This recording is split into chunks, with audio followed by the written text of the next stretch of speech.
let me start off with welcoming everyone to the League of Goddesses interview series. This platform is for sharing insight into the tools, methods, and thought processes of some of the most badass women, and then every once in a while we throw a few men in there, but in the world, and what they use to attain their dreams. Our amazing guests will share their intimate, tried and true practices that have taken them decades to create and compile to help you propel yourself to attaining your biggest dreams. This is the real shit that I wish I had known sooner. Today's guest is founder of Beverly Hills Publishing. She created her company to deliver a full service, 7-star publishing and marketing experience to thought leaders who are ready to publish their book, create a movement, and share their vision with the world in 90 days. She combines a savvy understanding of marketing, publishing, visibility, and profitability to help authors, entrepreneurs, and experts gain engaged audiences in extremely competitive markets so that their books become meaningful legacies. And now that I've told you about her accomplishments and credentials, let me share with you why I am personally ecstatic to have Andrea here. I actually met Andrea through the League of Goddesses new members wine night. And immediately upon meeting her, I knew she was a badass. Granted, she had made it there through a mutual friend who had kind of told us a little bit about each other. But when we finally had the chance to meet, it was like fireworks. I felt like she was my twin, except with blonde hair. And once I got to know a little bit more about her, I knew that I had to share her with you guys because she has so much phenomenal information and knowledge. So without any further ado, I would like to welcome Andrea here. Thank you so much for joining us. I am super excited. Wow, what an incredible introduction. I love that we are definitely twins. I feel like we are sisters from another lifetime. There's so much we have in common, and I'm so excited to be on your show and to share with your goddesses. Oh, I am ecstatic too, because I know you have so much to offer, and it just makes me so excited when I meet another woman who is passionate about giving and sharing and uplifting her fellow women. So it makes me super excited to have you here. And I'm really honestly so anxious to just dive right into your awesomeness. And instead of presuming anything, go ahead and just start asking questions. So if that is good for you, that's what we'll do. Let's do it. Wonderful. Okay, so my first question is going to be, can you tell me what you are most passionate about either teaching or sharing with other entrepreneurs? I have to say that I am most passionate about thought leadership. I see thought leadership as the cutting edge of where the industry, the conversation, and even human evolution is going. And when you're a thought leader, you are brave and courageous enough to go to that very last edge where no one else is showing up. And those rare and special human beings who say, not only am I going to be on the edge of evolution, but I'm going to reach back and pull the rest of humanity with me. That's what I'm most excited about, being surrounded by thought leaders, being in the conversation of thought leadership, and how to publish books, create websites, and get the attention that a true thought leader deserves. Girl, you just gave me goosebumps. I feel like I'm here all by myself. It's like, oh, it's my Andrea time, and I get to learn. This is phenomenal, and I think that it's such a need because there are so many visionaries and thought leaders that I feel like sometimes it doesn't click. It's like, oh, how do I make this stuff stick, right? I've got all of these amazing ideas and I want to share this information with others, but how do I make it stick? And I feel like that's where you're just like, I know, come here and let me tell you. So can you tell me, how did you gain expertise in this area? Yes, well, I am a thought leader myself. So I have been writing books for over 15 years. And I've been an entrepreneur this is actually going to be my 16th year as an entrepreneur. And you started when you were 10. Yeah, exactly. Yes. Right. Of course. That's what we're sticking to that story. Thank you, Alicia. You're welcome. That's when I started too. Yeah.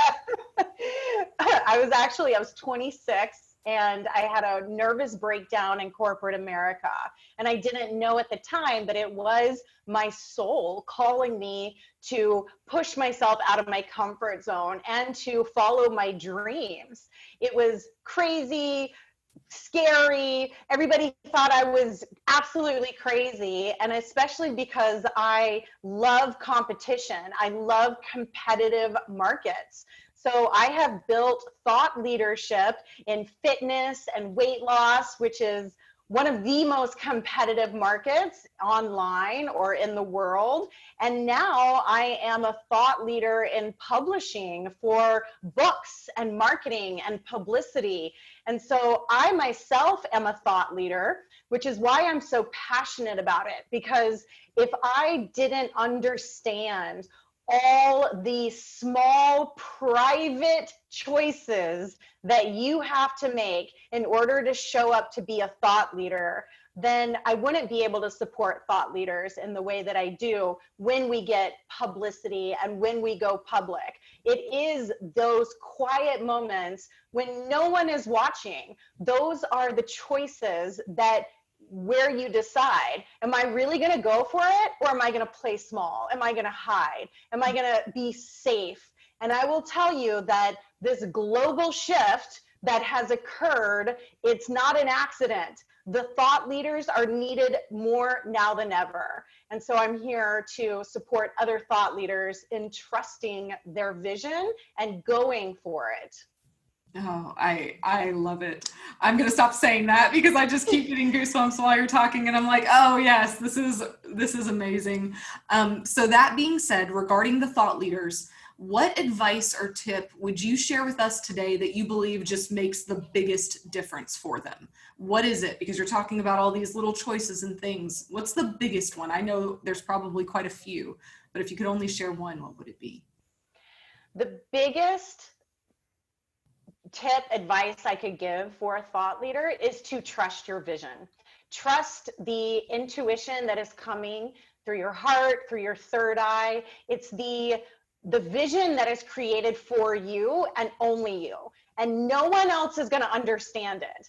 And so you have to not only be okay with no one understanding you and your vision, but you actually need to see it as a sacred gift and a sacred privilege that you are receiving this message from somewhere else. Because if we had more support for our visionaries on the planet, then I believe that all of humanity's problems would be solved. For every problem that is on the planet right now, there is a visionary who has the solution. However, our society and our culture does not support those visionaries in expressing their vision. They're ostracized, they're labeled, they're told they're crazy. I mean, we could get into it, but more people are on pharmaceuticals today than ever in the history of our society. So what's happening? It's not that the human mind is becoming more and more crazy. It's that we're actually opening up to more and more higher channels of consciousness. And the people who are receiving these signals need to have a safe place in order to express their vision. And that is my commitment to the planet, that I want to change our culture and support the visionaries. But until our culture and society changes, the visionary needs to take 100% responsibility for the vision that is coming through them. That sounds just like, got it. That being said, since you're saying, hey, this is your responsibility, we wish that we had, this world that just supported you and accepted you instead of telling you you're crazy and you can't do it. And I mean, those are the things that entrepreneurs get told every day, right? And then if you're an entrepreneur and you are also the visionary, which usually those kind of go hand in hand, but sometimes they don't, then what would be, and I know I told you only one tip, but what would be your second best tip for helping that person get through those tough times? Because when people are saying those things to you, it can be a beatdown. So what have you done? And then what would you recommend? Well, it's part of the journey. It is part of the hero's journey, or every great story or movie you ever watch. There is always that internal struggle of the hero or the heroine. And so when you recognize that this is your path and this is your journey, you need to seek and find others who are also on their path of awakening to their highest calling. Because we surround ourselves with people who are like us and who make us feel comfortable. And so if you're surrounded by people who are playing small or complaining or not sharing their gifts, and frankly, they're wasting their time on the planet, then you're going to become like them. And so you need to find others who are going for their dreams, who are choosing to see the positive, and who are committed to sharing their gifts. Because now you will become like them. You will start to think like them. You will start to talk like them. You will have access to more and more people. I mean, that's how I met you, Alicia. We want to surround ourselves with other people. And if you are in a constant struggle with the people around you, you need to just tune them out. I spent many years alone in isolation before I found my mentor, who opened up a world that brought me new visionaries and other entrepreneurs and other people who expanded my vision. So if you are that person who has the vision, you want to surround yourself by others who believe in your vision. I say, I want to surround myself with people who have a bigger vision for me than I can even see for myself. Because now you can be stretched and be pulled instead of being the one who's always having to fight and keep your vision alive. I like that. That is such a unique, blessing to be able to be next to people who can see further than you, to be able to look at you and be like, oh my God, you're amazing the way you are, but I see so much potential. So that is a phenomenal thing to have in your life. And I'm totally getting off my norm, but you're just bringing up all these amazing things to talk about. And I feel like it's really worth diving into. So in those moments when you were alone and you didn't have that support system, what did you do to find those people that you're talking about? Maybe we can call them stretchers. It's just like they stretch you and they expand you, Yeah. those expansive people. What did you do to find those and make sure that you got into their presence? Amazing. I love this question. So I am a self-made entrepreneur, and I don't come from money. I've never had a wealthy patron or a benefactor. And so everything I've created by investing in myself. I am passionate about books.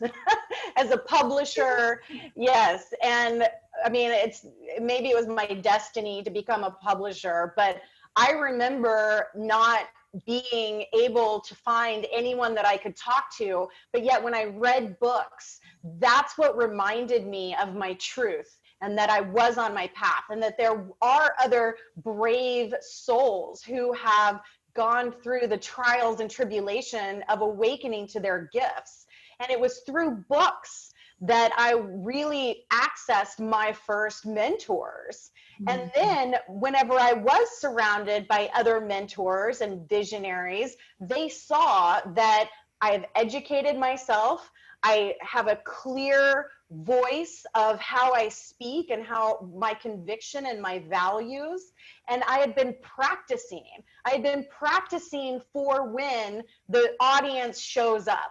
And I think that's a huge mistake that visionaries make, is that they hold their gifts inside of them until they're validated, until they wait for the external world to say, yes, you're special. But the reality is that you need to practice and you need to prepare for that moment when you are face to face with someone who can change your life, or invest in your company, or become a business partner, or get you the cover of a magazine, which is what happened to me. And so people only see the big boom and they think, wow, you're an overnight success. But no one realizes that it has been the decades of reading, clarifying my thoughts, writing in my journal. I've written more words that will never be seen than anything I've ever published. And so it's the practice. It is the practice of your life. This is the preparation. And then when the audience comes, now your voice is clear, your strength and your confidence is ready for your vision to be shared. Yeah, that makes sense. And when you say it that way, I can see that same path in my own life. And especially I very much believe that when the student's ready, the teacher arrives. There's times in our lives where we might just not be ready for it. And although we might want it, there might be more work that needs to be done inside before you can have that person involved in your life. So I think there's a ton of truth to what you said. Thank you for sharing that. And then also all of your other tips. And I'll try to rein myself back in and save all of the other million questions I have for another conversation, so I can respect your time. But this will not be our first and last conversation. Just thank God. Thank God. Okay, so now that our listeners have heard some of your tips, what would be your first recommendation for them implementing the advice that you just shared? So I feel like we have a lot of women, especially in our league, who are busting their asses and trying to get traction. They're putting in that work, but it's not easy. And I know that you know that. So those hard years of work that I put in, that you put in, and even now we're still putting it in. It doesn't just magically disappear. But I think as you get better and better and grow, it becomes so much more enjoyable and it doesn't really feel like work like it used to. But what would be your advice for implementing the things you just shared with us?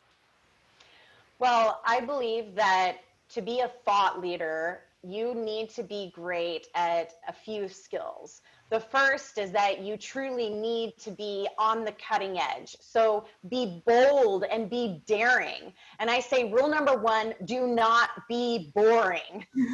Okay? If you are boring, then you will see a slump in your business activity. People aren't going to be calling you to get your ideas or your thoughts. And we can take any example. I'm not political, but anybody who you're like, how could that person be getting so much attention? Whether you like them or you hate them, they're not boring. They have a point of view. They're putting themselves out there. This is what captures the attention of the media and the market. And so really have the guts to be bold, to claim the spotlight is what I say, is stop denying the spotlight. Women have this problem with perfectionism, and they believe that once they're perfect, now the spotlight will show up. That's not how it works. Grab the spotlight every chance you can get. Start speaking at a Rotary Club or a Toastmasters. We're in a virtual environment, but where can you join a community, a chat room? Start speaking your voice. Start speaking your truth. That's cultivating that practice of thought leadership. And as you begin to clarify your voice and your message, now you want to document it. So I do recommend that you get a book as soon as possible. And I remember when my mentor told me to write a book, this was in 2006. And he said, okay, you have to go write a book in order to be seen and separate yourself from all the other people who are competing in your industry. And I thought, I can't write a book.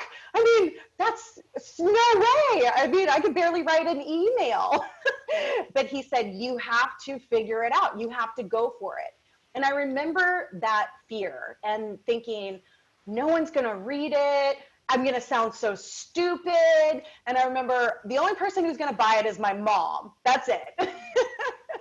But then I told myself, okay, if I can help one person, is this worth it for me to overcome my own ego? Can I put this out there? If it just helps one person. And that was what allowed me to release the first book. It was so far from perfect. It was so far, I mean, what I can do now as a publisher, it's light years beyond that first book. But that didn't stop me from putting it out there. And then what happened was I started to get emails back from people all around the world. And they would say, your book changed my life. There was one email I remember getting that they said, I was going to kill myself. I was on the last edge and I found your book and it gave me hope to go one more night.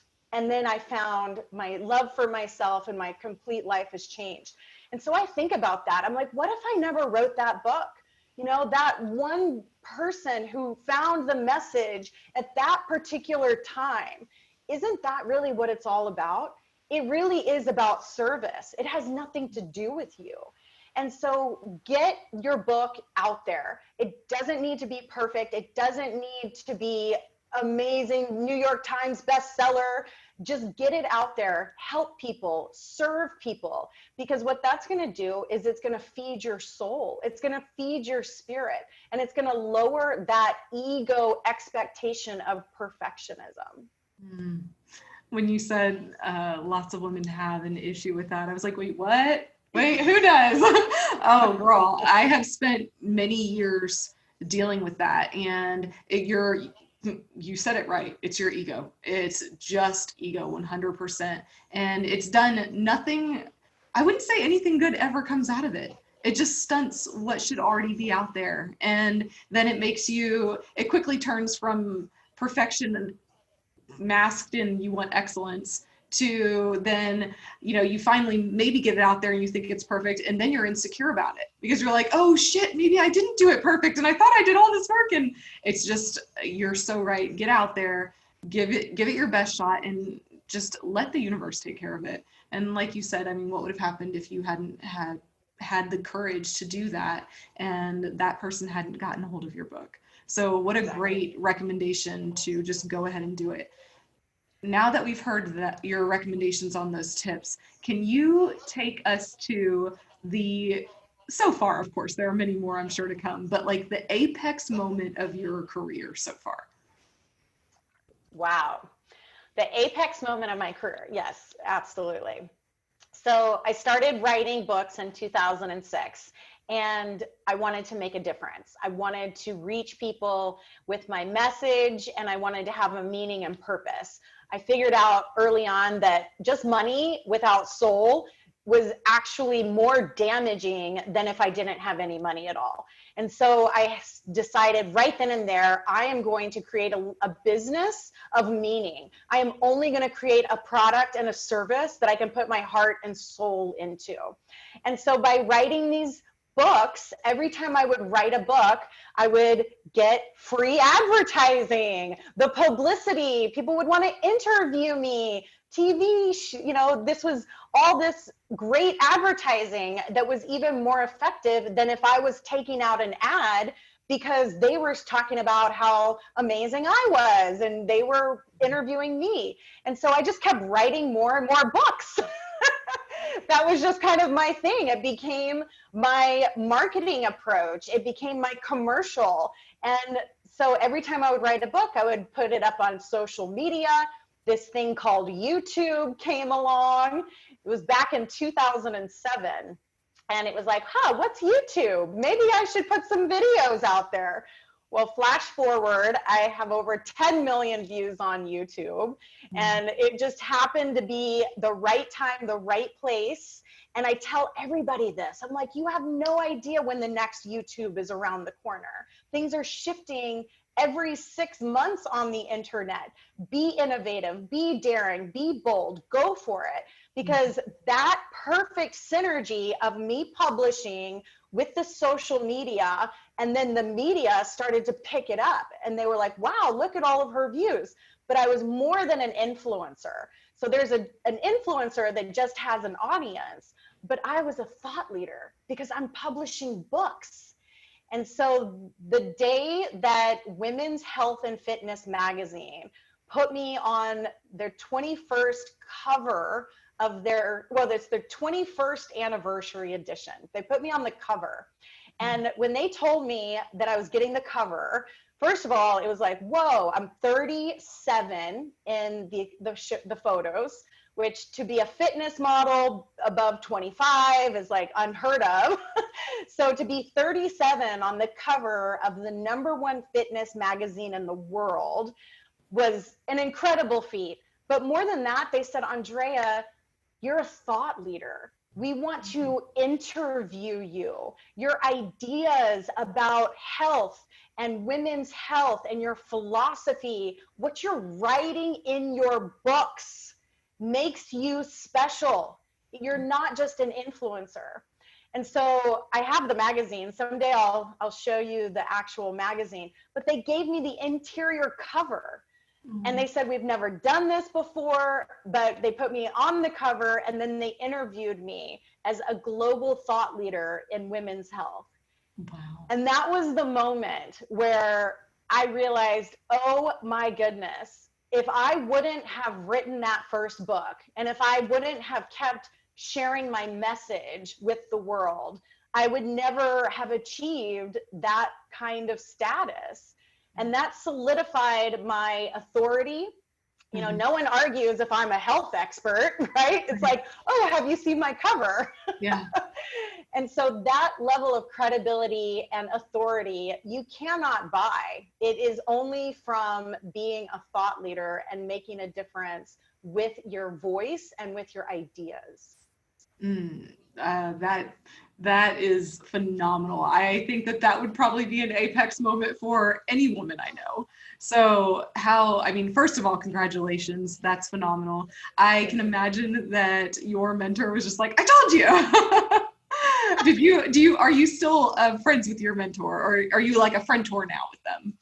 Yes, he's become like my brother. We have had so many experiences in life, and you know, I've actually moved on to another mentor. I have a new mentor in my life who found me about 1.5 years ago. And just like what you said, when you are ready, the teacher appears. I mean, he truly found me. And he's taken not only my gifts with marketing and business, but there's an alignment of my higher self.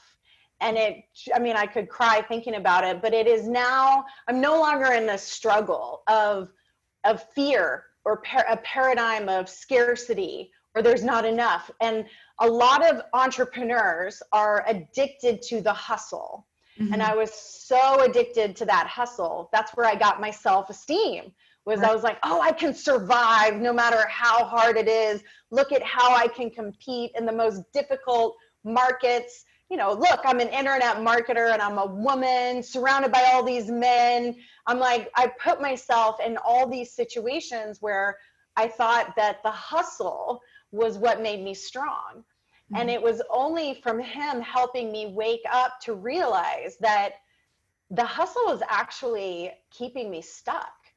And letting go of the hustle, it was the hardest thing that I ever did. But once I let go of it, now there's just a flow. It's a flow of abundance. I would say, you know, meeting you and being here today, it's a flow. It comes effortlessly when you're able to let the struggle and the hustle go.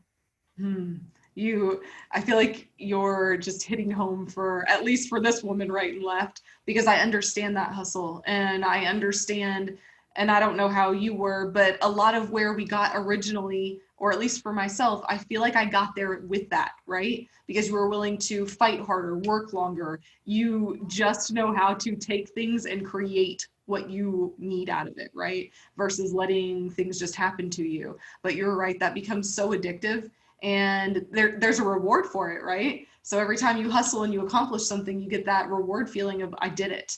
But it was all struggle for me. And it sounds like that's kind of what you were saying too. It was a fight. Everything was a fight. And I feel like within this last year, which is really odd that you're experiencing this too, there's another way. And it terrified me. I don't know if it terrified you when you were like, wait a second, I have to let this go. And wait a minute, I can accomplish all of this and still be peaceful. It doesn't have to be full on battle all the time. So I don't know, do you connect with that at all? Did it feel like that you're laying down your shield and your sword and you're like, are you sure? We need to start a hustle recovery group or something. I love it. Yes, because Yeah. I mean, I'm not going to say I just turned it off overnight, and I'm not going to say it's not still a struggle for me at times, but being present and allowing the work that I've done and to trust in that and live in the here and now, I feel like the word flow is a good one. Things just flow smoother, and they're even more orchestrated and beautiful than I could have done it if I had hustled and forced it into being, right? So I think that, and I can give a real world example about it, because I know if you're watching this video, you could be like, well, what do you mean not hustle? there you go. That doesn't mean I don't wake up. I mean, yes, I wake up at 5:30, 6 a.m. every morning. And in the past, if I was on a deadline, or if I had a client who was late on their payments, or there was something that was like, oh my God, what am I going to do? How am I going to handle this? I would have woken up early, gotten straight to work, drank a ton of coffee, gone, stayed up as late as I needed to stay up. Sometimes I would drink wine, keep working. I mean, it was just this constant do whatever it takes because I'm the only person who can get it done mentality. Mm-hmm. Now, if something doesn't go the way that I think it should go, or if there's a deadline that is missed, or there's a client or a payment that hasn't been made, and I'm like, okay, I've got this team and I've got all these people who are now reliant on me. You know what I do now is I wake up early and I go to yoga and I meditate. And what is the most amazing thing is that through the process of self-care and just really tuning in to remember that we are infinite, there's really no rush. What are we rushing towards, right? It's like just, oh, this beauty of this moment, this body, this heart, this soul, this mind. What a gift to be alive. When I can get back to presence and gratitude, I'll walk into the office and things just have cleared out. And it's amazing. People think it's magic or alchemy. This is what the ancient teachings are about. It is about moving into a higher vibration of love and gratitude and service and acceptance. And that's what I'm witnessing and experiencing. Doesn't it just give you a feeling of like expansion, right? And it's so inspiring to know, like, holy shit, I am not the end all be all. It doesn't always all rely on me. All it takes is that I'm in alignment, right? I'm present, I'm here, and I'm willing to move forward in love, joy, and peace versus force things into what I feel it needs to be.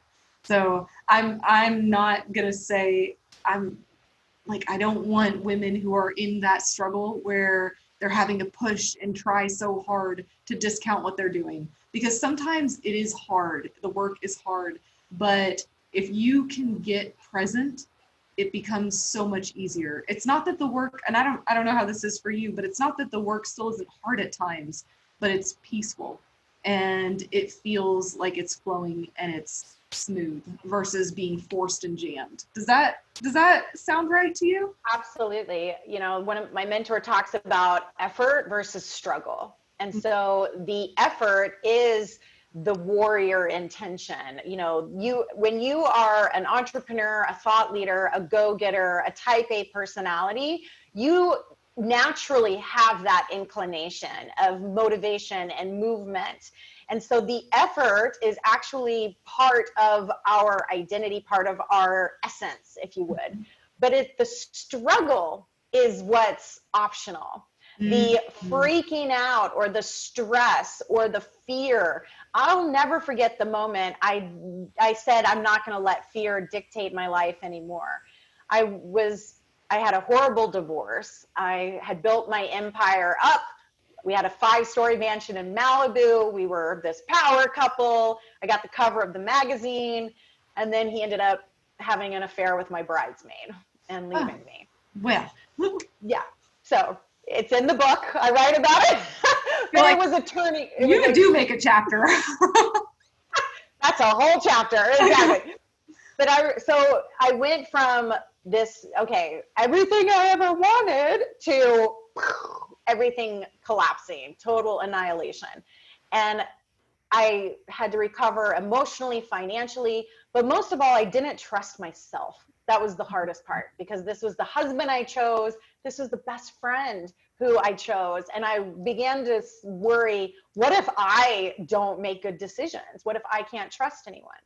And so I went back to live with my mom in Texas, in Dallas, and she has a little spare bedroom with a bunk bed for my nephews to come and sleep. And I recovered in that bunk bed.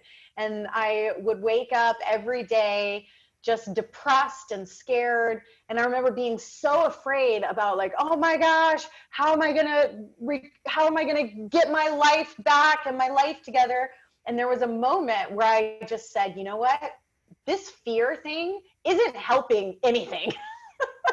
Like, the facts are the facts. The situation is the situation. Here we are. And I remember just in that moment saying, I am not going to let this fear have any control over me anymore.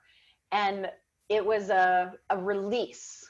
And even to this day, now when it comes back, if it's trying to come back, I'm like, I remember you were trying to convince me that you were productive in my mind, but you're not productive. You were wasting my energy and you were draining my life essence. And from that day forward, I've just released fear, and it's a way better way to live. It doesn't mean I don't show up and I don't give effort. It's just that there's not the fear and struggle attached to it.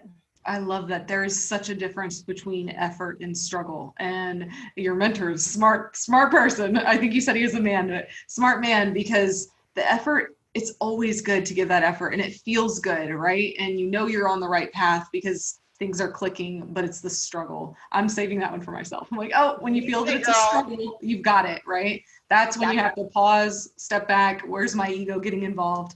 I love it. So effort versus struggle. Thank you so much for sharing that. So now we've kind of talked about your apex. Can you tell me, and you might have kind of touched it on it already, but what do you feel that you learned and maybe learned and experienced in that high level of attainment? What did you take from that? I know you said that there was a high and then there was a low, but I'm sure that you have some amazing things that when you look back, you know, hey, I got this knowledge there. Absolutely. Well, I've been able to use everything that I've created with the brand in health and fitness and the 20 plus books that I've written for health and fitness. I realized through that crisis and really going deeper and saying, okay, what can I do to pull myself out of this pain and this misery and this frustration? And it was that I need to serve bigger. I need to give more. I'm not done as an entrepreneur.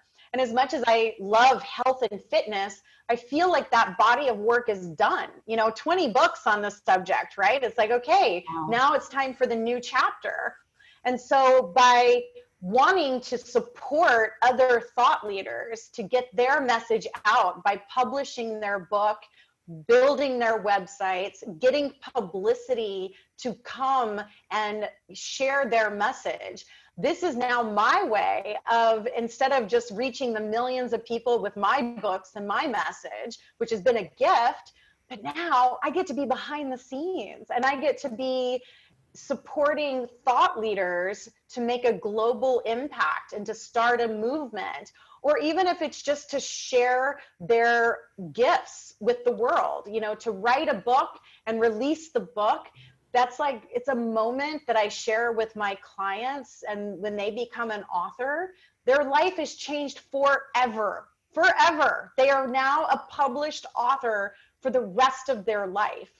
And so everything that I took and have built and creating my own thought leadership, because that was really the biggest thing, is I was like, nobody else knows how to do this. Even the publishers don't know anything about marketing or publicity. They can maybe help you get a book in 2 to 5 years. But by that point, the market has already evolved. The market has already changed. And so we need to publish on the cutting edge of speed of digital light. We need to share our ideas with the market as the market is evolving. Otherwise, you're not a thought leader. You're a thought copier. You're Right. just copying what else everybody else is doing. And so the fact that thought leaders aren't publishing quickly and effortlessly, that disturbs me. That breaks my heart. And as I said in the very beginning, I believe that there is a solution to every one of humanity's problems. And so if I can be the support to publish the thought leader and get the solution out there, that's now what I've dedicated my life to. And this is the new version, the new chapter of being a publisher and helping other entrepreneurs and thought leaders to create the authority that I figured out how to create. That is phenomenal. I feel like I want to write a book now. I'm like, oh, I know what I want to write about.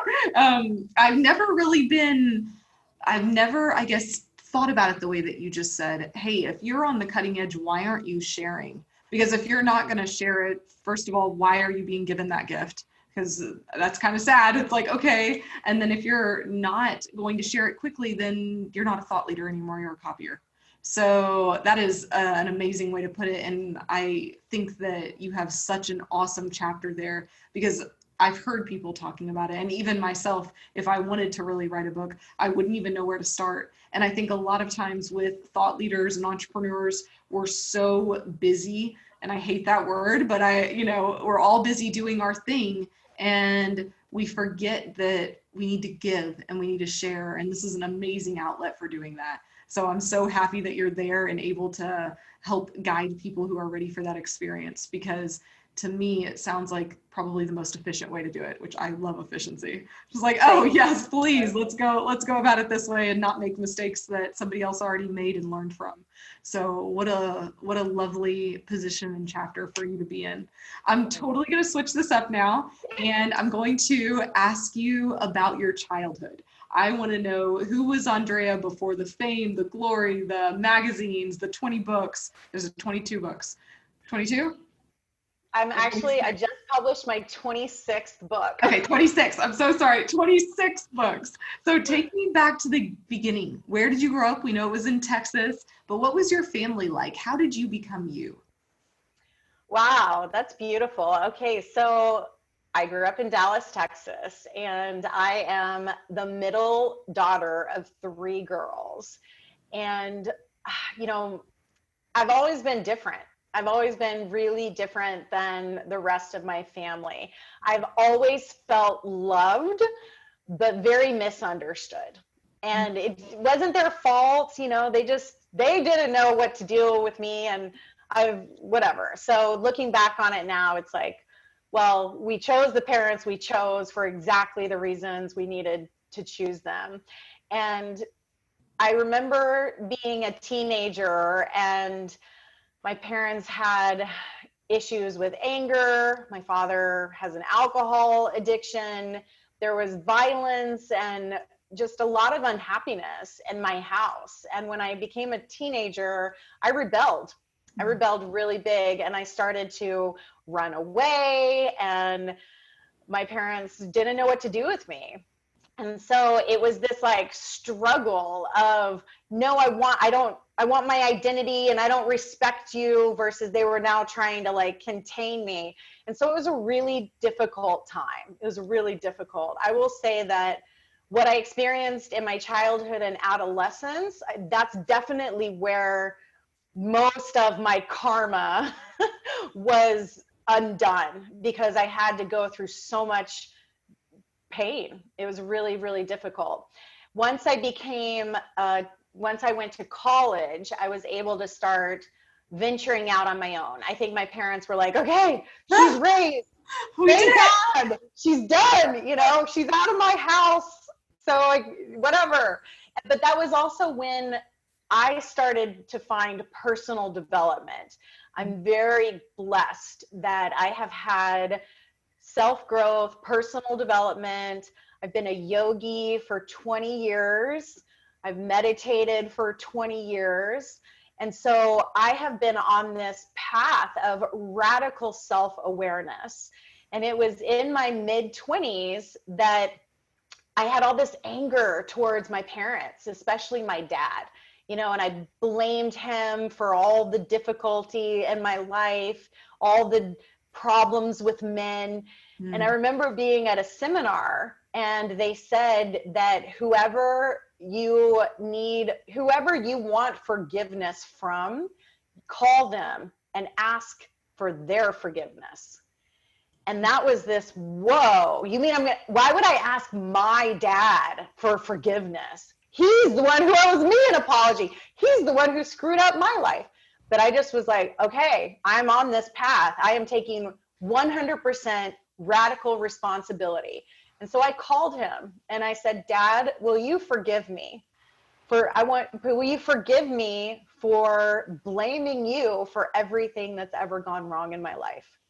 And he said in that moment, it's a phone call I'll never forget. He said, Andrea, he goes, you have done what I always wanted to do. I always dreamed of moving to California and being a writer. And you're doing what I never had the guts to do. And he had never said that to me. He had never shared any of that. But it was a switch. And now our relationship is, okay, we're just people. We're two humans. We're two souls. And he has just as much responsibility over my life as I have over him, or as we choose to give each other. And I am so grateful that I did that personal development work while my parents are still alive. If your parents aren't alive, you can still do it. You can still forgive them and ask for forgiveness for them. It's so counterintuitive, but it truly set me free. And I've had a great relationship with my parents ever since. Wow. I can only imagine how that would feel from your position as the daughter, but then also as your father. What a bonding, whoa. And you probably didn't expect it either. I don't know how you prepare yourself for that one, but I bet you that was really impactful, and what a beautiful story. Thank you for sharing it. I know that was really personal. And now I'm going to go even a little deeper. So can you tell me, and I think we're kind of leading into that, but what do you feel the hardest portion of your journey has been to overcome thus far? Okay. The hardest part of this journey for me has been staying true to myself amidst society's stereotypes. And I have been judged and labeled my entire life. And you look a certain way, you have certain attributes, and people just put you into a box, and they assume that you are someone who they have some association with from somewhere else. And I believe that is part of my work on the planet, is to break out of stereotypical thinking, because that is what's keeping us locked in these boxes. And so staying true to who I'm choosing to be as a goddess, as a feminine, powerful woman. And yes, I have a masculine mind. I love math. I love science. I love business. I love marketing. I love data. I love numbers. I want every woman to stop saying they're bad at math. You have to stop saying that, because math is business. Math is wealth. Math are numbers. And so I love numbers. I love math. I love science. And I was just born with this logical mind, but I'm also artistic and creative. And so by having these particular gifts that don't fit into a box has been a struggle, because society, frankly, hasn't been ready.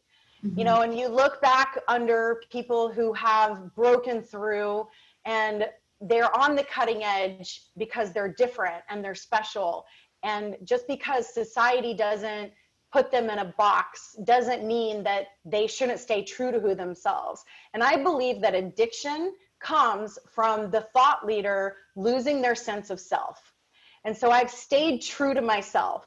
I've stayed true to my voice. I've stayed true to my vision and to what I'm here to create.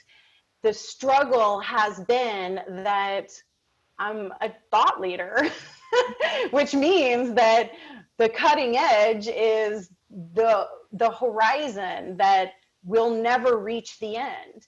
And so I'm always on the edge, and it's tiring and it's exhausting. And there are days where I'm like, why can't society just wake up, and why can't we all be here yet? Mm-hmm. That's the journey, and it chose me. I didn't choose it, and I am in service of the message and the vision that's coming through me. Yeah, and that's what you're here for. I'm like, oh, yes, I think that so much of the struggle that you're describing and telling me about is the thought leader, the feminine thought leader. I think that you're struggling with, you list all these attributes and you're like, well, they're male, male attributes. And I have said the same thing. I'm like, well, I guess I'm just more like a dude, and that's what it is, And as I've aged, become more present, and continued on my growth journey, what I've come to find is that these aren't male or female attributes. They've been categorized as that, but the world doesn't know what to do with us. They're like, what is this? We don't know what she is. We don't know what to do with her. We can't understand it. And she's got these emotions, and it's just been so intriguing for me to, and I'm sure you've witnessed this too, when you're in a world that's 99% full of men, they're kind of, first they're starstruck by you, like, what is this woman doing that thinks like me, but then acts like completely different? And they don't know what to do for, like, how to handle us. But as thought leaders, we're able to get a shock factor with that, right? And that's what helps catapult us forward, because they don't know. It's like, oh, we got you. Like, oh, look at this pretty shiny thing over here. And then bam, they don't even know we're gone and we've done it, right? But I feel that it's our job and responsibility to start helping the rest of the world understand what we as women really bring to the table. And that the things that we bring that we get sometimes criticized for, like, oh, she's emotional, or she's this, or she's that, those are gifts. And nobody's criticizing those emotions we used when we closed that $1 million deal, are they? Nope. It's like, oh, that's great. They don't care how you did it, but you used those emotions that you also sometimes in the workforce get criticized for. So I think we're at this amazing, apex in time where we as women get to show the world what we're really made of, and show them in love, and show them in a way that they can understand. I feel that the women's movements of the past have been somewhat tainted with anger and resentment for being held down. Granted, I wasn't alive, so I don't know if that was really the case. And we have to thank them for the freedom that we have. But I think that we're in this beautiful moment where women that are strong, and women like you and I who want to show the world, it's not going to be easy to do it, but we can set this beautiful stage of, hey, here is the woman and here's what we have to offer. And when you bring the woman and the man together in business, you just have an explosion that's unreal, right? Because we have such different talents, but when you mix them, they're amazing. And so I think that's what you're talking about, that struggle that you've been going through. But as another woman, I thank you for staying strong and for doing it, because I know it's not easy. It happens to me a lot, and I'm just like, dude, this is hard. It's hard, right? But well, let me see, can I just say one thing to that? Please. And so, Alicia, you showing up and supporting the goddess energy, I want to say thank you to you for doing it, because what I see is that we need, yes, more women and more men to be their full self. That's really what it is. If you don't like the glam and the beauty thing, if that's not your thing, I'm not saying to do that. I'm just saying it was a part of me that I couldn't put on the back burner, because that would have been denying a part of myself. I do love glam. I do love beauty. And what we're looking for now in our leaders are the integrators. Because it used to be that if you had access to information, that meant you were a thought leader. So people with a PhD, or if they were a doctor, those were the ones who were most revered in our society because they had access to the universities and the professors and the scholastic education, and academia had its time for hundreds of years. But now, because our phone gives you access to every single bit of information you could ever need or want, it's in your pocket. It's no longer about information. In fact, we're in information overload. Data and information is flying at us faster than we can keep up with it or comprehend it. And so now our thought leaders are the integrators, the ones who can take all the pieces and all the information and integrate it and then distill it. That's what we're looking for. And Alicia, that's who you are. Oh, you're so sweet. I'm just listening to you and I'm like, she's right. She's right. She's right. Because you know how you find breadcrumbs and you're trying to connect the dots, and this whole school thing, it's been going on for a while, and I could see it, coming to an end. And I was curious, okay, I know that we have Google, we have all these things now, you don't need it. And I think you're right. It's the coming together. That's the new thought leader. It's the person who can connect the dots and show us, hey, this is where we're going. How phenomenal. And I think that's also, yeah, it's like, oh, we're here. And it's also a little scary, right? That's a big responsibility to put pieces together for people, because it's like, whoa, man, I hope that I'm right. But I think that that's where, understanding that there's a higher power out there. And if you can be in alignment, it's working through you, and it's the gifts that you give. So exactly. What a phenomenal way to put it. Andrea, I'm going to have to go back and clip the things that you said and save them. Yay. Okay, I totally sidetracked, and I've been doing that this entire time with you. So I do want to do a quick time check with you. How is your time, and are you able to go longer, or should we? Yeah, okay, I'm good. There are so many things too in my mind where I'm like, oh yeah, we got to talk about that. Go back and oh, good. And the thing about the integrator is, no, you don't have to have it all figured out. In fact, the first book that I ever wrote about weight loss and fitness, in many ways, that book is way more helpful to millions of people than by the time I was on my 20th book. Because I had gone so far along in the journey that what I was writing about and what was interesting to me on the 20th book would never have reached the audience that first book reaches. And so leave, if I'm gluten-free, but I would say leave the breadcrumbs along the way, because you are integrating. And as you integrate, you want to share it with humanity. You want to reach back over your shoulder and say, here's a ball of light. I hope it helps you. I hope you get here faster. Why do you have to struggle?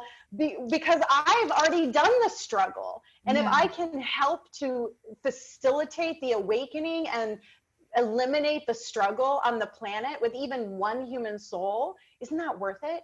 Oh, girl, the goosebumps have just been permanent on this one. But yes, so I'm the older of three sisters, and I have two after me. And my youngest sister, who I just adore, she's in med school right now, is going through a little bit of a struggle, and one that I mean, it seems like so many of us have been through. And I remember how I handled it, in my early 20s.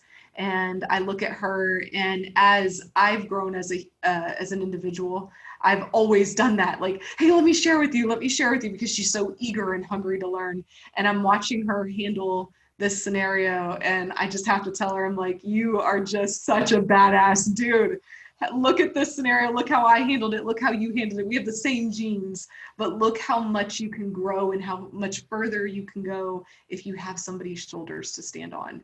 And I think that as women, and here I'll get all philosophical with it, but I think as women, we have for eons been in competition with each other, because the only way for us to survive was to get the best man.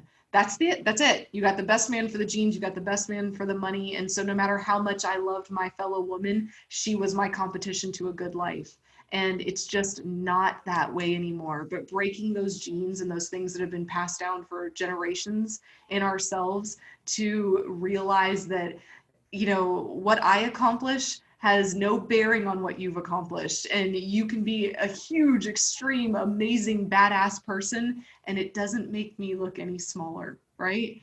And that is my mission. I'm like, please let me show these amazing women to the world and show other women who are on their journey that they're willing to give you their shoulders to stand on. We're here to help, and we want to. And I think that that's the beauty of where we are in life right now. Like, you're just so willing to dump all of this hard-earned knowledge that you have and give it to anyone who's listening. And I think it's new. Like, I think this desire to do this has not been around that long. So I definitely commend you for I think it's on the cutting edge. I think it goes against what's been ingrained in our DNA with other women, if that makes sense. Absolutely. And I'm so glad you brought this up because, you know, I actually had an experience where my husband left me for my best friend, right? And it was everything in me that got triggered, my fear, I'm unlovable, I'm not worthy, what's wrong with me? And once I got through all of that healing and I realized, okay, it has nothing to do with me. It's totally about him. This is his choice and his journey and actually his insecurity that needed to go find a new woman. But once I got through all of that, I had a choice. I was like, okay, I go one way or the other. Either I never trust another woman again, right? Because here is the closest woman to me who betrayed me at the deepest level anyone could betray someone. So either I never trust another woman again, or I'm going to do everything in my power to lift women up. Because how in the world were we competing over the same man? It was 2015 when I got my divorce. How could this still be happening? What is going on in the planet? And I remember so many times where I would tell her, start a business, invest in yourself. And she believed that she needed a man to take care of her. And I saw her doing that with other men. But I was like, okay, well, that's her thing. You should start a business. You should invest in yourself. I never thought that it would be my husband that she came after. But when that happened, I don't blame her. I blame society. I blame our culture for every time they tell a girl, oh, you're so lucky, you're pretty. That means you're not going to have to work hard. Oh, you don't need to be good in math. You're never going to use math. And like all of these things that are ingrained, and we're brainwashed to believe that girls are somehow less intelligent, less powerful, and don't have control over their own choices of how they want their life to play out. And so that's the effort that I'm now putting out there. I'm shifting society so that no women ever compete over the same man again. Yeah. And it's not, it's just like you said, they think that that's what they have to do, but we're free. I'm like, oh, guys, we're free. And when I was talking about earlier that I don't even think the world knows what to do with us, I don't even think we're quite sure what to do with us. I don't think we even fully comprehend what we as women as a whole are capable of. And so educating that in the next generation and the generation that's just coming up, it's going to be so important because men have had that for eons, right? They've always been the entrepreneur. They've always been the leader. They've always done all of these things. And if you look at a group of men, in general, when there's a competition, they use it to like, either they're happy for their dude, right? They're like, oh, he's a badass. And they're going to go celebrate together. Or they just use it to propel themselves forward. They don't take it as I'm less because he accomplished. And so they just so quickly move forward and do the things that have been ingrained in them for so long. It's time for us to learn, hey, ladies, you can do it, you know? And it just takes effort, but it takes also understanding your gifts.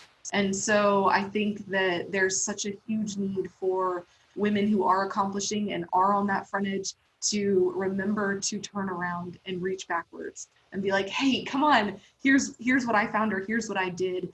Men, I just don't think need it as much. And I'm sorry, I love you guys. I have so many amazing male mentors that I am personally so grateful for, but they've gotten a lot of help. I'm like, all right, it's girls' time. Like, we need to really focus on this if we want our society to move forward as a whole, right? It's so lopsided right now. And I think women like you and like I and the other women that we know, we can do this together. And so I'm just super excited to see. I think in 10 years when we look back, it's going to be a whole different terrain. So I'm looking. Absolutely. Well, I love that you are using your voice, your platform, your brilliance to lift women up, to inspire women to go for their dreams and share their gifts. And I will tell you that what used to be the struggle of the beginning of my career, and when I say beginning, I mean like, you know, the first 10, 15 years or so, it's like, you know, because people were like, what do you mean you're a marketer? Or you mean you're here to get a husband, right? It's like, no, I'm actually a marketer. I'm here like in these high level masterminds because I'm into business. I'm into marketing. I'm not just the face of my company, but I'm also the business development and the CEO behind the scenes. And so, you know, all that resistance for years and even decades, there's been a shift. There has been a huge global shift where we are now craving feminine energy. And so what used to be this like resistance, now I see men opening up doors of possibility, because every conference, every seminar, we need to have women speakers, we need to have women MCs, we need more women voices. And so the trailblazers, you know, Alicia and I are telling these stories, but they will be obsolete. We won't even remember a time when you know, every movie had like 6 male characters and then the one hot chick. It's like, we're going to be told our stories will be included because our voices are desperately needed on the planet right now. That's the shift that's happening. It's going to balance. Yeah, it's definitely happening. And it's, for me, it's so encouraging, but it's like, okay, ladies, we need to step it up, right? We've had a chance, and now it's like, hey man, if you want that, go get it, because it is there. And just like you were saying, they want women. And that's kind of what I alluded to earlier. I've had amazing male mentors. I feel that the men in my life have been some of the most supportive, you know? I mean, granted, I've had some bad experiences like all of us women have, but vice versa, right? They've had some bad experiences too. But I think in general, the men are searching for the women who are willing to stand up and do the work. So it's really important that as, you know, a team and as women who are trying to push this forward, we have those women coming up behind us, growing and learning and chomping at the bit to get it done, because you can only talk so much, you have to back it up. And that's what I think I'm trying to show women very quickly is, hey, here's how you back it up, right? And so I'm curious, out of your books that you've written, if there was an entrepreneur, a female entrepreneur who was just on her, you know, beginning of her journey, do you have a book that you would recommend that you actually wrote? Oh, wow. Well, my latest book, it just came out. This one, which I am so excited about. We're going to have it in book club. Yay! Yay! Yeah, I'm so excited to read that. I told my husband about it. I was like, I cannot wait. I'm not going to cheat and read it early. I'm going to wait till we do it as a group. Well, it's literally called Visionary Boss, the Next Edge Entrepreneur. Yeah. So everything we're talking about is my passion. And this is what this book is sharing my journey, my story, and what I would say are the most important assets to keep your vision alive. Because what we're seeing is that even the here and now reality can change in a minute, in a second, right? We woke up one day and there's a global pandemic. The night before, we were sleeping under a different paradigm of reality. And so the vision that is in you is your tool to see beyond the here and now into the future, into the possibility, and to prepare for it. Because I have had a shift in myself, and the fact that this is being released right at this time. Like, I've been writing this book now for, it's been like 6 months, and the release of it coming now is because more of us need to trust our vision. Their solutions are needed now more than ever. Thought leaders are needed on the planet. We are starving for leadership. We are starving for solutions. And so this is about tuning in to, how am I going to see through chaos, confusion, madness, and get so tuned in to the vision that is coming through me so that I can bring it onto the planet. So that's the book. And ladies, will be reading it in book club next month. So I am so excited, and I hope that you'll join us to just let everyone pick your brain out. Oh my gosh. This will be my first book club, Alicia. I have to tell you, you've made my dreams come true. Oh. I've never had a book club, and there's nobody else who I could ever imagine doing it with except for you for the very first time. We're going to have so much fun. I mean, we usually do. It just is, I say usually every single time. It's amazing. And we have a group of women in the book club who just, they're so hungry. And it makes me so happy because that's how I am. It's not like pulling teeth. They're reading these books, they're dissecting them. And then when we talk about it, we're having like grown-up hardcore conversations here, and I'm just so ecstatic about it. So getting your book in there and getting to learn the information that you've gleaned over the years, I'm super thrilled. I did not mean to go into that, but I did. So I am excited that you had it handy just to show everyone. I know the girls are going to love it. That being said, I kind of want to tie back into where you found the strength to overcome that portion of your journey that was so difficult, because I kind of veered way off my path. But I think that that's a really important thing to share with other women. Like, hey man, when it gets difficult, here's what I did. Might not work for you, but at least here's an idea. Yes. So the biggest thing that I've been through several major chaotic events in my life, and I write about them in the book. I mean, the people say, oh, you must have had it always easy. It's like, no, nobody has it easy. Nobody shows up as a thought leader who chose the easy path. Okay. That's how it works. Yeah, exactly. And the way that this particular situation with the divorce and the betrayal, it really brought me to my knees, like just deep humility, losing everything that I thought was supposed to make me happy, the identity, the success, and in even feeling that sense of I'm unlovable and I'm not worthy of love. I mean, it really rocked me to my core. And what got me out of it is believing I was going to write a book someday and that I was going to help other people. That's what got me out of it. Every day, I would say, why, God? What is this? What is this about? And the only message that made any sense to me was because you're supposed to help others. You're supposed to share. Mm-hmm. And that gave me one deeper breath of possibility. Oh, I can help others. Oh, it's not about me. Oh, and then that began to get deeper and deeper. And that is what got me out of bed, out of depression, out of complete financial disaster, out of low self-esteem, out of complete chaos. I mean, it was the lowest point of my life because the belief and the fantasy of, oh, my husband and I are going to live forever. Like the divorce was horrible, and every divorce is horrible, but it was particularly difficult because of the affair and because of the betrayal. And so I will say that is how I built myself back up, breath by breath, is believing that someday I would write about it and that I could help somebody else. Yeah, I feel like that is a common thread in who you are, is you want to give and help. And I guess you couldn't write 26 books if that wasn't the case, because that seems like that is your calling and your passion. And I'm so happy that you have, because I'm excited to see, like, what does this woman have? And you're so right. If you don't ever have heartache or suffer anything, then what do you really have to add to everyone else who is, right? Oh, my life is perfect and beautiful. It's like, well, how did you get through it? Well, it was perfect and beautiful.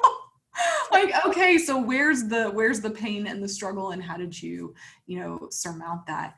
Can you tell me, and I feel like in everyone's, biggest pains, there's something that you have to let go of, something that you had to surrender to. What was that surrender moment in that scenario, or what was that big lesson that you took away from it and you were like, wow, I get it? Oh my goodness. Whew. Well, okay, so I already talked about the fear, right? The fear was just, it was intoxicating. It was so big. It was like intoxicating because I no longer had a fantasy to pull, like, oh, someday when I'm married, and oh, someday when I have the cover of a magazine, or it was like I had everything. I had already achieved all the boxes that I thought were supposed to make me happy. And then when it was gone, it was this overwhelming fear and of like, where do I have to go from here? Nothing worked. So the fear, I mean, we've already talked about that, and to let that go. And I would say another surrender as well was believing that I love myself and that the love comes from within. Mm. And I just finally let go of having to have a perfect relationship or have a perfect partner, or being, allowing my identity to be seen in a relationship. And that was huge for me. I was a serial monogamist. I'd go from relationship to relationship to relationship. And so for 1 year, I said, I'm not in any relationship. I'm not looking for a relationship. I'm really going to do the work and be so good with myself. And I went to Europe. I actually went to Europe, and I traveled through Europe. I went to 7 countries, 16 cities, without any attachment to any person, place, or thing. Wow. And I would stay in the moment until the universe told me to leave. Wow. And I will be writing more books. I can write 10 books. On that, I would assume. Yeah. Wow. So just really getting just at peace with, who am I? I want to love myself without looking for any external validation. Mm-hmm. That was such a huge experience for me too. I think that we get kind of taught self-love. I don't know how you feel about that, but I was like, I don't understand when people are talking about you have to love yourself. What the fuck does that mean? Like, okay, I love myself, I guess. What are you trying to get me to understand here? And have you read The Power of Now? Have you read that book? Yes, I've read it, I think, 3 times now. Yeah, okay, so you get it. I'm just like, oh, it's already all there. That's this big, like, unveiling. It's already all there. All the love, all the joy, and all the peace is there. You just have to remember it and stay present. And that has been such a peaceful, it's almost a surrender, though, to accept that, or at least for me it was. It was like, whoa, you don't need anything. Anything outside of you is unnecessary. So, I mean, does it add, and is it, pleasant and wonderful? Yeah. But if all of it goes, are you still going to be okay? Right? And will you still be able to give and share? So what a lovely thing that you were able to pull out of that. I'm happy. And I'm sure I'll be excited to read about it in your books. I really want to hear about your journey that you went on, and how that, like, what made you decide, okay, this is what I need? It was just a moment where I said, okay, I can't be around the story. Everybody was like calling me, and they're like, oh my gosh, are you okay? And like, even people calling me to ask if I was okay, I couldn't even deal, I was traumatized. I was literally dealing with trauma. And so I was like, I just have to get out of here. I have to go somewhere where nobody knows my name, my story, who I am, and I get to really figure out, like, who do I want to be? Who do I want to be to the world? How do I want to show up? Yeah. And I landed in London with no time, no agenda, no, just knowing, I was like, okay, I'm just on this adventure. And it truly was a life-changing experience, and a moment that every time I would get on a plane or a train or go to another city, I felt like my sense of self coming through. And it turns out I'm actually European at my heart. Aren't we And all? aren't we all? Yeah. I mean, the way that there's culture and romance and beauty and art and architecture. And, so I am European in my heart. And I got to just express that for really the first time by myself was very special. Wow. Can I make a book request? Like your next one? I would love to just like have deep dive into that because that sounds phenomenal. I'm sure originally it didn't start out feeling phenomenal, but what an amazing way to just take the time that you needed. I admire that so much. You didn't Yeah. just stay there and let it suffocate and kill you and make you small. So good for you. Okay, I will finally start to wrap this up now that you've quenched most of my curiosity for today. Can you? Planting little seeds. I'm like, yeah, I'm not going to just kill you in one day. It's just going to be questions. I'll pepper them. My last thing that I always like to ask is self-care. How do you, take care of those things when life gets just hard, demanding, things are kind of moving quickly? What are the things that you do that you're just like, hey, these are my go-tos? Well, I am a yogini and I practice yoga.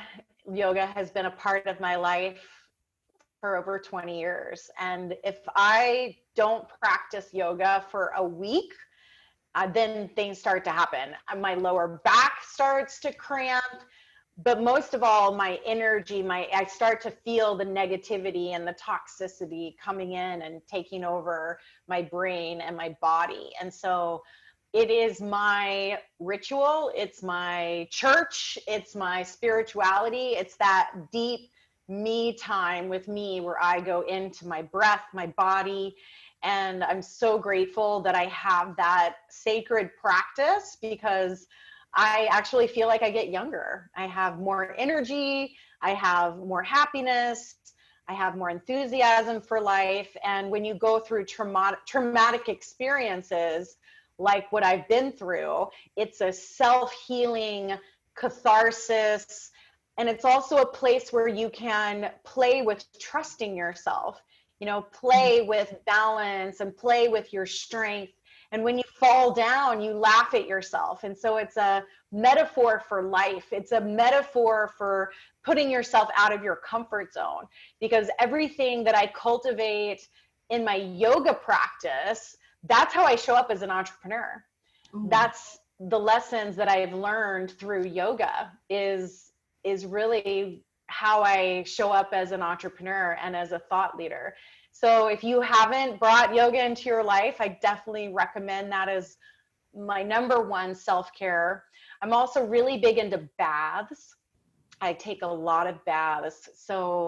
And I make it a ritual, like Cleopatra, okay? So there's Epsom salts, and I turn on spa music, and I bubble baths and scented oils. So it's this environment that truly surrounds you like a goddess, like a queen, and you are pampering yourself. That's actually where I read. I read books in the bath.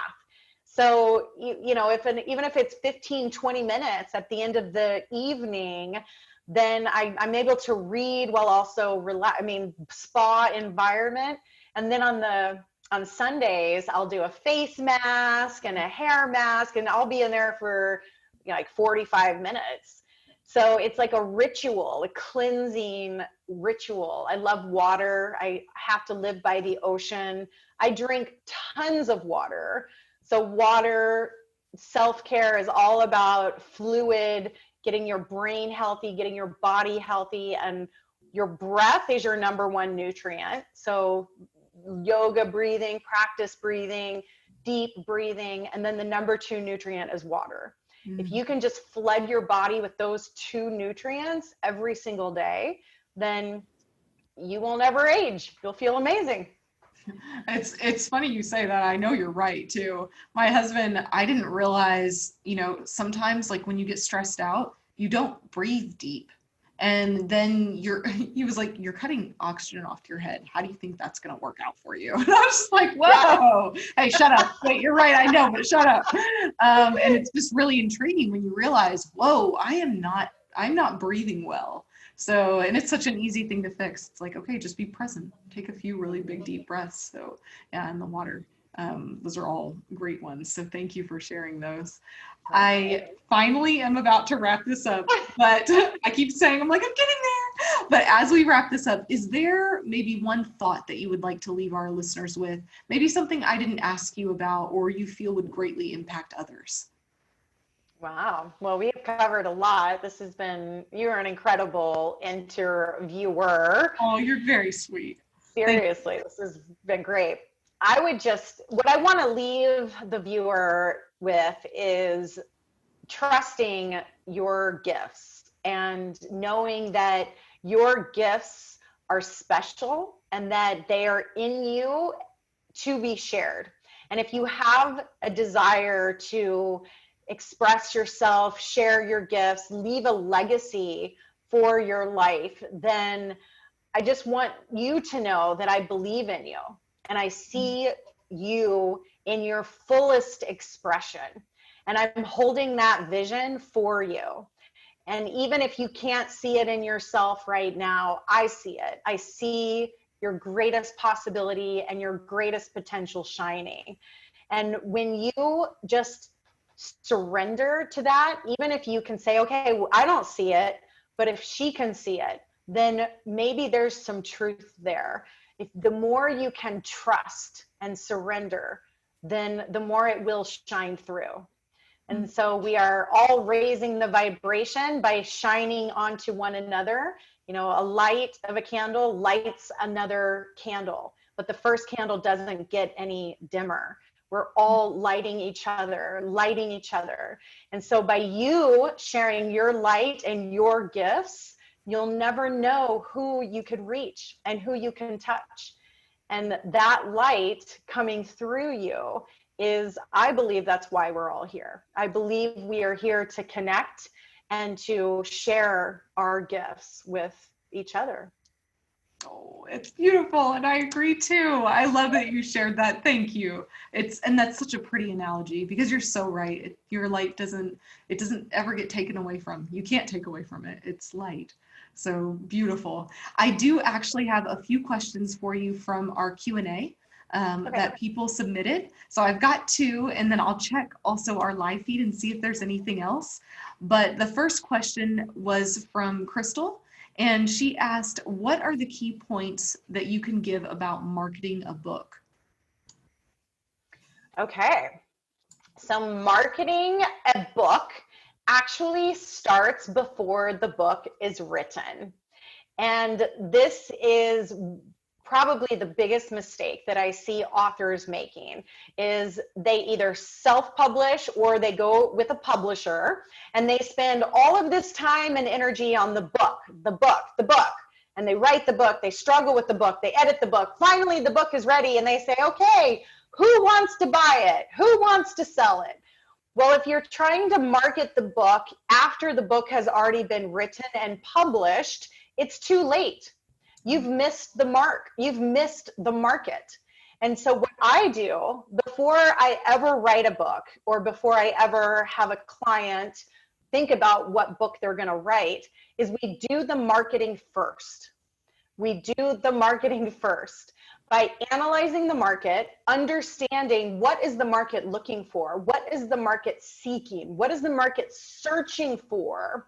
Now we can take your content, your gifts, your vision, and we put it into a box that the market will already be looking and searching for.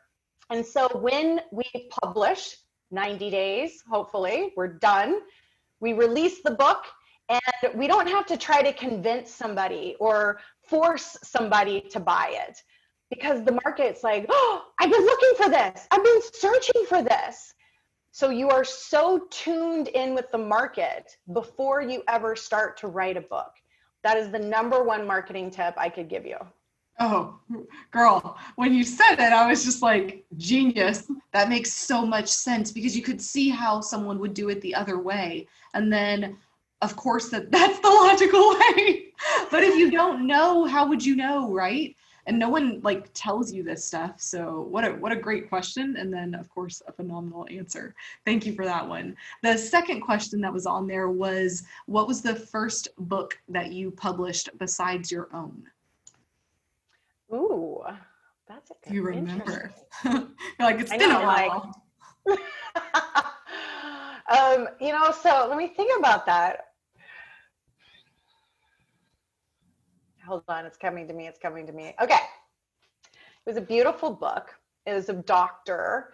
She was a diabetes expert, and she had a solution for diabetes. And whenever we publish health books with doctors, we have to be very careful about what we say, because you can't say things like cure or heal. So I came up with so remember the marketing first, right? I knew that diabetes is a huge keyword. People are searching for diabetes on the internet, millions and millions and millions of searches a month. Okay, tons of people are looking for that. So I knew that we have to have the word diabetes in the book title because people are searching for it. But we can't say like cure or all of that.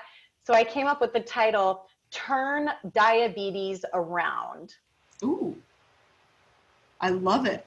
And that was the first book that I published for somebody else other than myself. And that book, she went on to become, oh my God, it's a beautiful story. She published the book, all of her patients started talking about it. And then her medical school ended up making it a textbook. They Yeah. purchased it and all of the future people who graduate from that medical school, it's now required reading to read her book on diabetes. Wow.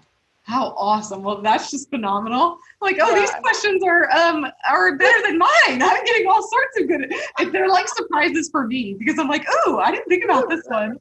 That is But that's a perfect example of giving the market exactly what they're already searching for, right? It's like she didn't come up with, whenever people come up with some clever, or they make up a new word or yeah. something, okay, it's like, fine. If you're Michelle Obama and you already have a You can. following, maybe you can get away with that. But if nobody knows who you are, and if you're creating your thought leadership, you need to meet the market where they're at. You need to give them what they are already seeking and searching for. And then that's a perfect example of her medical school is like, wow, not only is this cool because you're a graduate, but it's actually great information. Right. So it happens all the time. The stuff that happens when we publish books that are aligned with the market, it's amazing. I could go on and on. Oh, well, we're going to have to go on and on over coffee and then maybe dinner when I come visit and then coffee after. We'll just stay up all night. We'll drink all the wine and then we'll switch to coffee. Just like, okay. Andrea, I have to thank you so much for joining us today, for sharing all of your authentic truths. It has been such an honor to have you here on the League of Goddesses interview series. And I look so much forward to just watching you continue to be your badass self. And I cannot wait to read your book as well as the new ones that you will publish. I'm so looking forward to the Europe journey. I'm like, oh, I'm going to need to see that one. So I hope that happens soon. I wanted to tell our listeners, though, if they would like to connect with you, can you tell them what is the best way for them to reach out to you? Yes, you can reach me at my website. You could go to beverlyhillspublishing.com. And there's an application there. If you're interested in publishing a book, then you can go through the application process and see if we're the right fit for your publishing needs. And then if you just want to connect with me personally, I'm on all of the socials. I'm on Facebook, Instagram, and I'm actually about to release my new branding website at andreaalbright.com. So I'm not sure when this interview is going to be published, but probably very soon we're going to have a new website up there. And I have a gift. It's a $100,000 book launch strategy and implementation guide. Wow. So it's how to make 6 figures from your book if you want to go get that gift at andreaalbright.com. You are so sweet. Thank you for offering that to all of our listeners, and I will make sure that the League knows, and we'll also make sure that there are links to everything when we publish this interview. So for all of those of you who have joined us live, this live event, thank you so much. And for those of you who will watch it in the future, we hope that you enjoy it. Please visit my website, aliciacovey.com, to sign up for an invitation to the next League of Goddesses interview. And until next time, everyone, live an extraordinary life.